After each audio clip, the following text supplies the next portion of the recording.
चलिए रुक करेंगे अगली खबर का।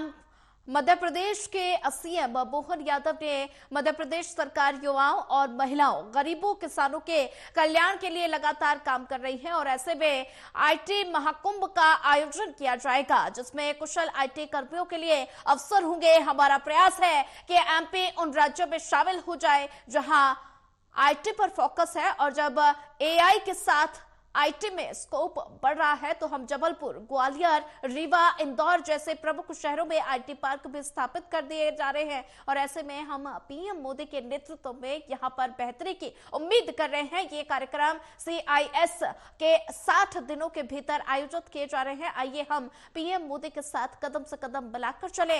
हम किसानों की बेहतरी के लिए भी कदम उठा रहे हैं और विभिन्न जिलों में कृषि मेले आयोजित किए जा रहे हैं। आधुनिक उपकरण उपलब्ध कराकर, आधुनिक तकनीकों को शामिल करके बेहतर बीज उपलब्ध कराकर किसानों की आय बढ़ाने का प्रयास किया जा रहा है। और कृषि के लिए हम बिजली के लिए योजना ला रहे हैं, हम सोलर पंप के लिए सब्सिडी भी दे रहे हैं और साथ ही रजिस्ट्रेशन खुल गया है। हम उन लोगों को पंप उपलब्ध करा रहे हैं जिन्होंने अब पहले आवेदन किया था और नहीं मिल पाए।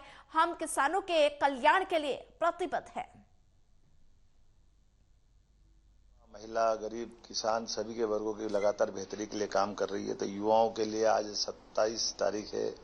आज आईटी का एक तरह से महाकुंभ लगेगा। आईटी इंडस्ट्रियों के आधार पर मध्य प्रदेश के सभी दक्ष युवाओं के लिए रोजगार के बड़े अवसर मिलेंगे। हमारा प्रयास है मध्य प्रदेश देश के उन चुनिंदा राज्यों में शामिल हो जाए जहां आईटी का अपने आप में बड़ा स्कोप हो। आज जब एआई से लेकर बहुत सारे स्कोप आ रहे हैं, ऐसे में आईटी इंडस्ट्री को बढ़ावा देने के लिए हमने अपने सभी महानगरों में जबलपुर, ग्वालियर, रीवा, उज्जैन, इंदौर सब दूर आईटी के सेक्टर की तरह आईटी पार्क भी स्थापित कर रहे हैं। गवर्नमेंट के स्तर पर भी प्रोत्साहन दे रहे हैं, प्राइवेट सेक्टर में भी दे रहे हैं और हमारे जो अर्धशासकीय विभाग हैं उन विभागों में भी आईटी सेक्टर को लगातार बढ़ावा दे रहे हैं। तो हम सब उम्मीद कर रहे हैं 60 दिन से भी कम समय में जीआईएस के तुरंत बाद ये आयोजन अपने आप में हमारे राज्य की बेहतरी के लिए किए गए यशस्वी प्रधानमंत्री की मौजूदगी में संकल्प का प्रतिफल है।